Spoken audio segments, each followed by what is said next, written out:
I'm live? Okay. Well, wow. Where to start? It's probably been several years now, and it doesn't feel like it since I recorded a video. And I'm trying to position this little webcam.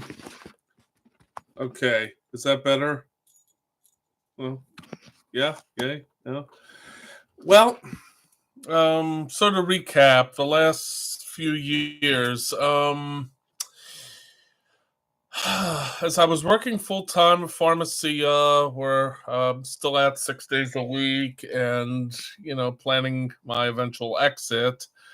My dad battled cancer for like 5 years, not one but two forms. Non-Hodgkin's lymphoma and prostate cancer, and just over a year ago, he passed away in his sleep. He was a few months shy of his 90th birthday. And they say it's kind of like when my mother passed away in January of 2019. Like I remember the year going by, but the next thing you know, it's a year later. Yeah, it's that weird. It feels like it just happened, and then it feels like, oh my god, that felt like it happened 10 years ago, and it feels like both at the same time. So, okay. I'm gonna try to stop like moving the camera around so much. I like to look at the screen like I'm looking at the screen. So yeah, what else to talk about right now? Yeah, any ideas like to generate some faster income this way? Because I know like it would really take a minor miracle to get as many viewers as Ben Shapiro or the guy who does Red Eagle Politics. And truth be told, it gets tiresome. Okay, here's why. They're like, Trump is like on his third or fourth trial, and it's a witch hunt, and he's persecuted. And look, unless someone has, like two living brain cells competing for third place, you know, like ask yourself, this isn't like Trump supporters, because we're going to vote for Trump. We did in 2016 and we did in 2020. And, all we have to do is keep the cemetery gates locked, and, the illegals, like, be like, show proof of US citizenship and that you're on the voting roll.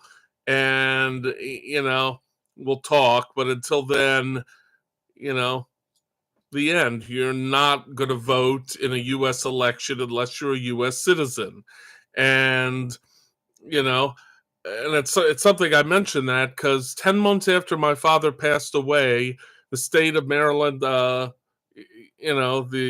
state election board sends me a letter, one to me and one addressed to my dad, and they're like, "You've been registered for so long, and you voted in every election, so why don't you just, sign here, and you never have to vote in person again. You'll be on the permanent list of people with absentee ballots or vote by mail." And it's tempting, but I don't want to do that. It's not that hard. I live like half a mile from, the fire station where I've always voted. And okay, I'm half a mile away. I think I can make it. And then I felt like calling him up and saying, and by the way, if you bother checking the obituaries and the Department of Vital Records, my father passed away in April 2023. So don't send me a letter 10 months later being like, Mr. Katz, Lawrence Katz, would you like to vote, by mail? No, he will never be voting, least of all Democrats. He's gone to the great beyond, with my mom and my uncle Albert and my cousin Alan, who I call Joey or McFuzz, and lots of other wonderful friends and family, my grandparents, the list goes on. And they're watching from heaven, being like, no, We're not going to vote again. We're not going to, make it a free and fair election, but dead people do not get to vote.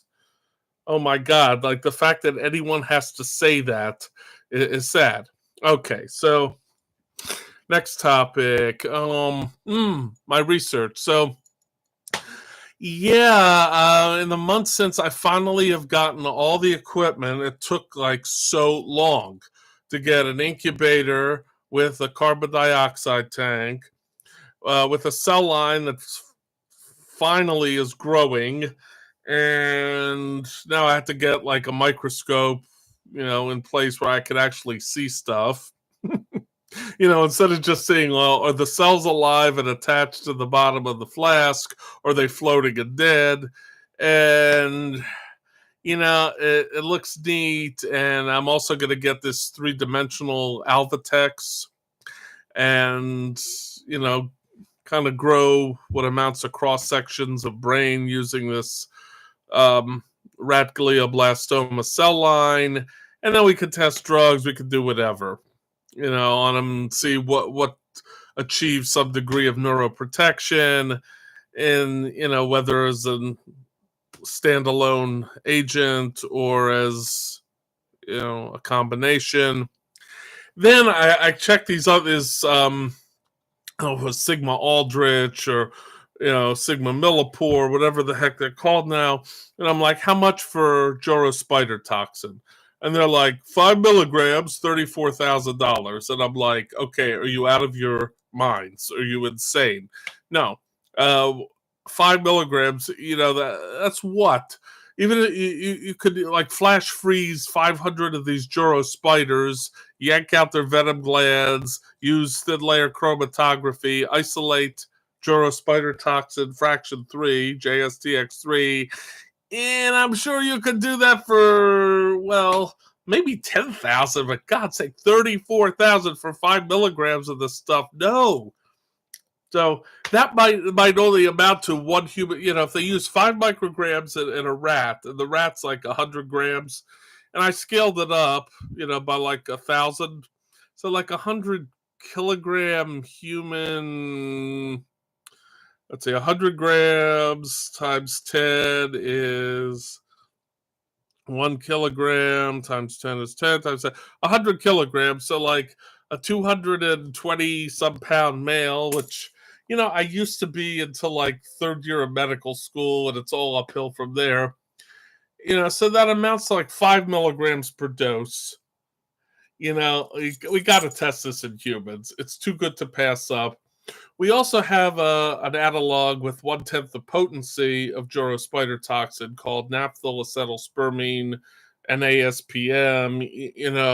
At least, Mazel Tov, it's like, $400 for 10 milligrams, which beats the hell out of 74,000, I have to tell you. So that's where things are at. We're going to test it in cells, but we really need rodent experiments, which means I need to call up the people at Charles River Lab, because I think they're kind of ignoring me, and they shouldn't be. And I'm like, if I could get, a few people to chip in some, we could, get between 50 and 100,000, get some actual data, sacrifice some rodents in the process, and at that point, help me write my Nobel Prize acceptance speech, okay? I'm telling this to the world right now.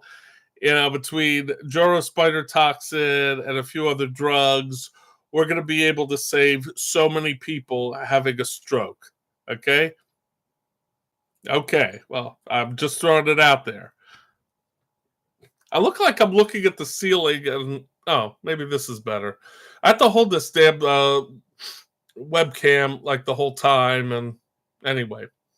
Okay, well, I've gone on for nearly 10 minutes, and it's kind of feeling like a long time, and I want to see if the Oklahoma City Thunder can come back in game 4 against Dallas, and they're probably going to lose. I just have that hunch. And the Orioles should not have lost today. Speaking of sports, they were leading Toronto 2-1, and it kind of sucks when you lose 3-2. But I'm calling it Boston, okay, versus Dallas in the NBA Finals, and Boston takes it in maybe 6 games, or it might go to Game 7. But I'm gonna go Boston. How about in 7 games to make it extra dramatic? Boston, and they just have a better team than the other teams. So Boston. I'm not a huge fan of Boston, but you know how like you could tell in 2021 that Milwaukee was going to go all the way. Same deal here. Baseball.